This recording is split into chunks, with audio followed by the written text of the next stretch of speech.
Hey guys, so this is the Danger Room. This is my new project. Or, it's not new, it's been around for a while. I've been using this for a long time on my show to do things like, kind of like a slideshow app almost, but more recently I've been using it for different stuff. So, like, I've got different layers that I can bring in and out. So if I want to, like, reveal the Bat Cave right behind the bookshelf, that's pretty fun. Right now, this camera is coming through OBS, and it's just the background that's coming from a window on my desktop. I'll show that in a second. And what this allows me to do, though, is have a few different layers of stuff. So, like, I can have a layer that's behind me, or in front of me, or different layers, or whatever, and bring in different images with different transitions. This is not a great one to bring in. Let me bring in the Jack Kirby over here, right? And then I can bring in maybe the mini William Shatner over here. And you notice that they flew in. So I'm taking advantage of, like, Animate JS for that kind of stuff. Now, this is neat, but, like, this camera right now, this is coming from OBS. So I'm going to turn on I'm going to turn on the 3D camera. You notice it lags a little bit behind me, a little slower than captured from this camera. This is one of the things I'd like to work on. I'm going to turn off this camera from OBS and just stay here. Now we're in the 3D world. And maybe if I remove some of this clutter here, let's remove some of the clutter, right?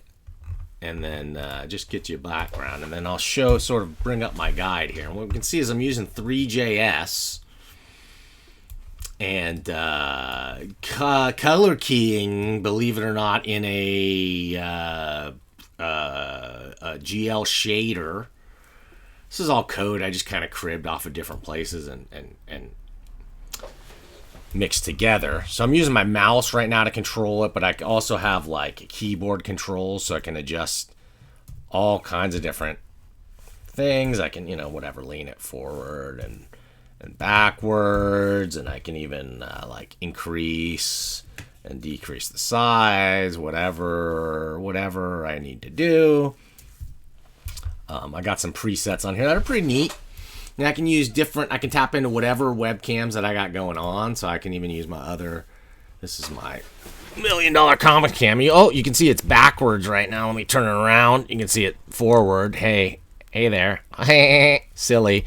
So, right, I can bring this all the way to the front if I want, or pull it back, or whatever. Let me bring me back. Prettier to look at. Yeah, and so you can change whatever the color keying value to be whatever you want, and do goofy things. It's probably better just on the regular setting, and then you can mess with the similarity for standard green screen controls. Smoothness, it's really like an opacity, and you can close this up, or you can totally hide this stuff. And then this is cool because then I can do stuff like center square. I can do this stuff in real time while I'm streaming, which is fun, or whatever. I can set up, this is where the guide comes in handy, and you move stuff around. And whatever, you can zoom in. I'm just zooming the mouse right now, zooming in, and you can use that to sort of, like, try and get your perspective. I'm not going to get it perfect right now, but I'll get it somewhat close, right? And then hide that, and then, we're on screen. Fantastic. Now, of course, I've also got, since this camera now, is an HTML, we can do CSS on it. So I can, like, mess with the camera hue. I use this on my show where I'm Blue Dantron, and I can blur, and I can mess with the grayscale, and I've got opacity, and I got saturation controls. What else have I got? Sepia tone, and I can invert. Or I can, like, block myself. This is kind of cool, like, secret testimony or whatever. So these are great, and I can do this stuff with all the layers, right? So I can mess with the background, I can get all psychedelic, whatever, I can blur it, I can do all this stuff to any of the layers individually. So like I can blur out the background, or like make the background grayscale and make Shatner, whatever, blurry. It's kind of limitless, the possibilities. Let me show you a little bit maybe of the interface so you can see how I'm doing that. Oh, I don't know how to do that. How do I do that? I think I can do this. Yeah, display capture. Okay, cool. So let's, okay. Great. Let's bring this to the front. Now, so this is an Electron app. This is kind of neat because it'll always stay on top no matter what. Like, it's kind of inconvenient sometimes, but right now it's convenient for me. When I'm streaming, I like to do this. Let me just make sure I'm seeing what. Yeah. Okay, cool. So you can see the controls now, and you can see this. So, oh wait, no, you can't see the whole thing. Hang on. Transform, fit to screen. There we go. That's a little better. Okay, so let's move this here, or we can do whatever. We can resize this, however we want. And what you'll see here is, it's probably a little better like this. I've got all kinds of stuff. I've been messing with this for so long. And I've got essentially like 3 different layers. So I've got my background layer, and I can change that, and I can change all the saturation, and right now gray scales up, so I can dial that in so I can get a background. And then I've got what I call the cover layer. This is what I usually use for comic book covers and stuff. And this is behind, this is behind the camera, right? But then I've got another layer here that's in front of the camera. This is good for whatever logos. And you can change the transitions, right? So make it flip out and make it back in, down, whatever. And you can change the different layers up. That's fun. All right. Yeah, and I have this transition ability for all the different layers. Obviously, you can see it supports animated GIFs.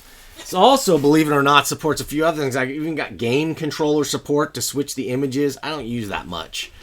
But it's pretty fun to be able to, like, on the fly, when I'm in the middle of something, you know, just change it around to be whatever the hell I want it to be. Always fun. Let's see. Yeah, so I mean, this is the thing. This is the project, and I use this a lot on my shows, but I think that this could be useful for other people too. I mean, I barely even scratched the surface here of the 3D camera.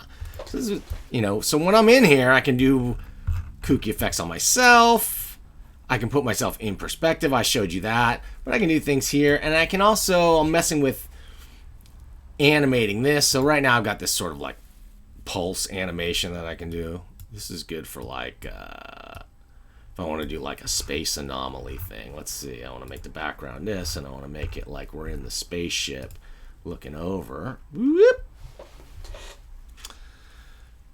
Right, so you guys see the point. You see what's going on here, right? I can get funky and do all this kind of stuff in real time, rather than having to like edit in these kind of cheesy special effects. I can do cheesy special effects in real time on the fly, and yeah, that's the danger room.